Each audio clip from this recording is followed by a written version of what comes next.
guys! Welcome to my channel. In this video, I am going to talk about the Ruy Lopez opening. So the Ruy Lopez is one of the most common openings in the world, and actually this is the opening where I use most frequently, and actually my coach spent a lot of time teaching me how to play the Ruy Lopez. But today, I'll just start by explaining the basic, the main lines.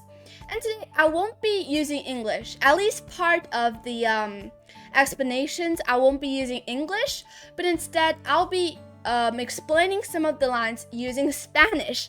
And yeah, that's right. I've been currently learning Spanish, but still at the basic level. Like the really basic level. So the reason that I decided to explain the variations in Spanish today is that my Spanish teacher actually suggested that I should spend a little more time using the language in actual, because most of the times I just speak a little bit of Spanish in class, but now I'm gonna use it in in some actual situations. All right, and that's the most effective way to improve, and let's begin. Alright, so la Ruy Lopez es una de las aperturas más utilizadas en el ajedrez. Incluso los grandes maestros las usan con frecuencia en juegos de alto nivel. Hoy voy a darles una breve introducción a la apertura Ruy Lopez.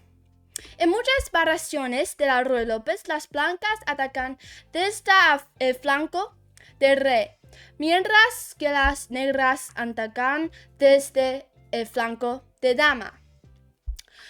Les presentaré la línea principal de la Ruy Lopez. El primer movimiento de las blancas es peón a E4. ¿Ok? A E4. Las negras responden con peón a E5. Las blancas juegan caballo a F3. Las negras juegan caballo con C6. A C6. Y luego alfil a B5. Y otros este movimiento marca el comienzo de la Ruy Lopez. Aquí las negras tienen varias opciones. Las negras pueden jugar peón a A6, caballo a F6 o alfil a C5 y otros movimientos. Hoy solo hablaré de la variación con peón a A6. El propósito de este movimiento es alejar a alfil y preparar el avance de peón a B5. Abriendo el espacio en el flanco de dama. Las blancas retiran el alfil a A4. Y las negras juegan caballo a F6, atacando el peón en E4. En este punto, las blancas pueden elegir proteger el peón en E4, jugando peón a de rey o caballo a 6 rey. Sin embargo, en esta posición, la mejor opción es enrocarse. Te preguntarás,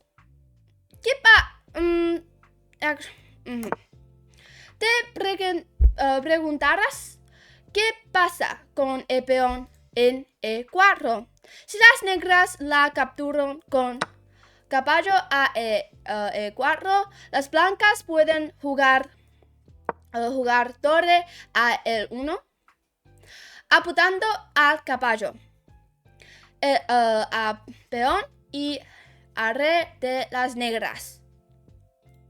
Si las negras juegan peón a D5 para proteger el caballo, las blancas pueden jugar jugar a fil, a 6-6,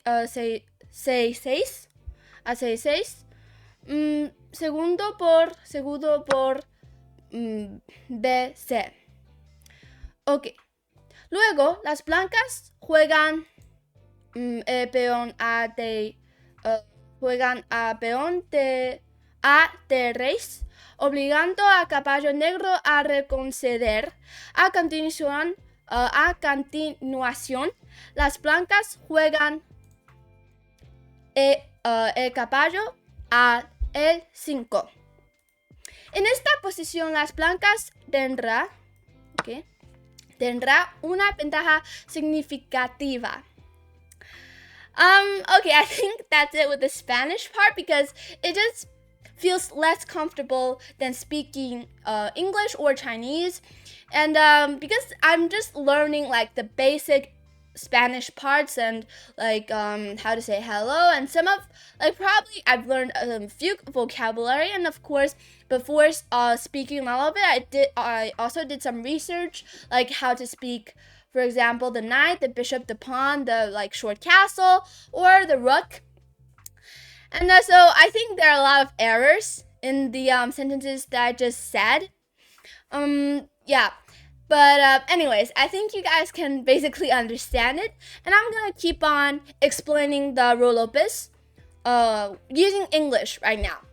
So what I've just said was that now we take on e5 and white has a like advantage, basically. Putting pressure on the c6 pawn, but also threatening to go d3 on the next move. As long like when the knight moves away, then we'll take on c6 or go others. Like move the knight to other squares for like there's a discovered attack. So let's go back. Black can take on e4, but it's not the best move. And here black can also go like the main line is to go bishop e7, rook e1, b5, bishop b3, short castle, c3, d6. These are all of the main line basically in the rule opus. White is attacking on the king side and black is attacking on the queen side. Here, white is actually going for d4 ideas, but since black played d6, his idea is to go bishop g4 and give white this very annoying pin. So we should here go h3 first, which is a very useful move to stop black from going bishop g4. Knight f5.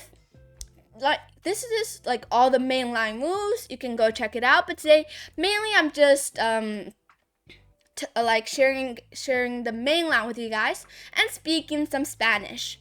It's actually like a homework from my Spanish teacher. But anyways, bishop c2, c5, d4.